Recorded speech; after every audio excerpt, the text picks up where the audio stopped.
कल्पना कीजिए दोस्तों कि रात के ठीक 12 बजे राजस्थान के रेगिस्तान में एक पूरा गांव जहां कभी हजारों लोग रहा करते थे अचानक एक ही रात में हमेशा के लिए गायब हो जाते हैं।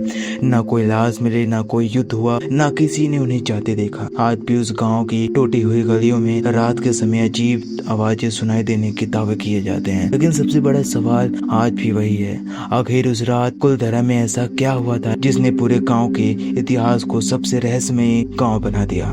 राजस्थान सिर्फ रेत की रेगिस्तान नहीं बल्कि ऐसी अनगिनत कहानियों की धरती जिनमें इतिहास भी है और रहस्य भी। इन्हीं कहानियों में से एक नाम है कुलधरा। आज यहाँ सिर्फ टूटे हुए मकान हैं, खामोश गलियां हैं और हवा की ऐसी आवाज जो सुनने वाले को भी बेचैन कर देती है। लेकिन हमेशा से ऐसा नहीं था। करीब 700 से 800 साल पहले यहीं पर एक बेहद समृद्ध गांव बसता था। यह गांव बसाया था आलीवाल ब्राह्मणों ने। वे सिर्फ एक किसान नहीं थे, वे रेगिस्तान में पानी बचाने की ऐसी तकनीक जानते थे कि जहां दूसरे लोग खेती की कल्पना भी नहीं कर सकते थे, वहां ये लोग भरपूर फसल उगाते थे। उन्होंने छोटे छोटे जलाशय बनाए, बारिश का पानी इकट्ठा किया और रेगिस्तान को खेती योग्य बना दिया। धीरे धीरे कुलधरा इतना समृद्ध हुआ कि उसके आसपास 80 से भी ज्यादा गांव बस गए। हर घर में खुशहाली थी, व्यापार बढ़ रहा था और लोगों का जीवन शांतिपूर्ण था। लेकिन किसी को अंदाजा भी नहीं था कि यह खुशहाली ज्यादा दिनों तक टिकने वाली नहीं है। उसी समय जैसलमेर रियासत में एक दीवान था, सलीम सिंह। इतिहासकार मानते हैं कि वह प्रभावशाली और महत्वाकांक्षी शासक था, लेकिन लोक कथाओं में उसकी पहचान एक क्रूर और लालची व्यक्ति के रूप में की जाती है। कहा जाता है वह जानता पर भारी कल लगाता था और जो उसकी बात न माने उसे कठोर सजा देता था। एक दिन उसकी नजर कुलधरा के मुखिया की बेटी पर पड़ी। लोक कथा कहती है वह किसी भी कीमत पर उसे शादी करना चाहता था। उसने संदेश भेजा, अगर लड़की नहीं मिली तो पूरे गांव को बर्बाद कर दिया जाएगा। गांव में डर फैल गया क्योंकि बात अब सिर्फ एक लड़की की नहीं थी, पूरे समाज के सम्मान की थी। उस रात कुलधरा में पंचायत बुलाई गई और वहीं फैसला किया गया जिसने इतिहास बदल दिया। उस रात कुलधरा में किसी ने खाना नहीं खाया।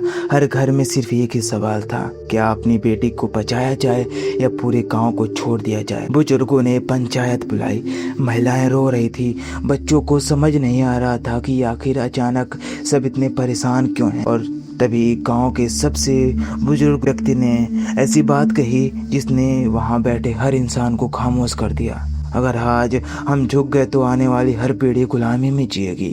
कुछ पल के लिए पूरे गांव में सन्नाटा छा गया। फिर एक एक करके हर परिवार ने एक ही फैसला लिया, हम अपना घर छोड़ देंगे लेकिन अपना सम्मान नहीं। एक ऐसी रात जिसे आज तक कोई भूल नहीं पाया। कहा जाता है कि जैसे ही अंधेरा गहराया हर घर के दरवाजे खुलने लगे। लोगों ने अपनी जरूरी सामान ऊंटों पर और बैलगाड़ियों पर रखना शुरू किया। किसी ने अपने खेतों की तरफ आखिरी बार देखा, किसी ने अपने आंगन की मिट्टी माथे से लगाई, किसी माँ ने घर की चौखट को छूकर विदा लिया।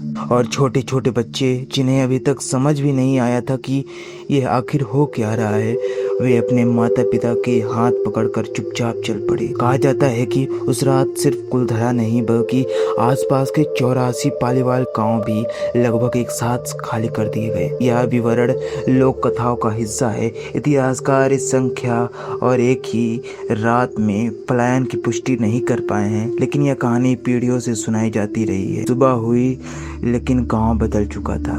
अगली सुबह जब सूरज की पहली किरण कुलधरा पर पड़ी तो वहां कुछ भी पहला जैसा नहीं था। गलियां खाली थी, दरवाजे खुले हुए थे, चूल्हों की आग बुझ चुकी थी और पूरा गांव ऐसा लग रहा था मानो यहाँ कभी कोई रहता ही ना हो। सिर्फ हवा चल रही थी और उसके साथ उड़ती रेत धीरे धीरे हर निशान को मिटा रही थी। श्राप की कहानी यहीं से शुरू होती है। कुलधरा की सबसे मशहूर लोक कथा।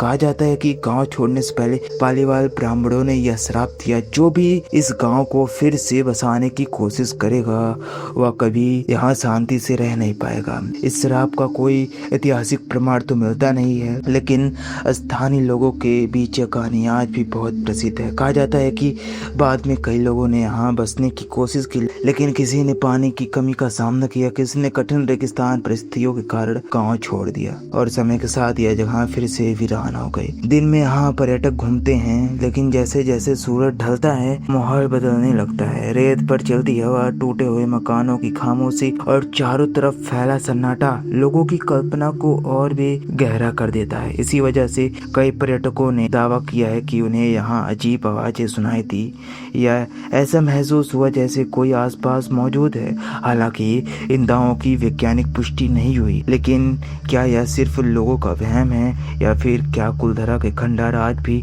अपने भीतर 700 साल पुराना कोई राज्य छिपाए बैठे हैं। कुछ वर्षों बाद इसी सवाल का जवाब ढूंढने के लिए कई पैरानॉर्मल रिसर्च टीमें और टीवी शो यहाँ पहुँचे और उन्होंने जो अनुभव बताए उन्होंने इस गांव के रहस्य को और भी गहरा बना दिया। लेकिन क्या सचमुच वहाँ कुछ था या इंसान का डर ही सबसे बड़ा भ्रम है? यही जानेंगे हम कभी और। फिलहाल आपका इस विषय पे क्या राय है कमेंट में जरूर बताना है। मिलते हैं आपसे अगली वीडियो में और ऐसे वीडियो के लिए हमारे चैनल को सब्सक्राइब करना ना भूलें। Thanks for watching.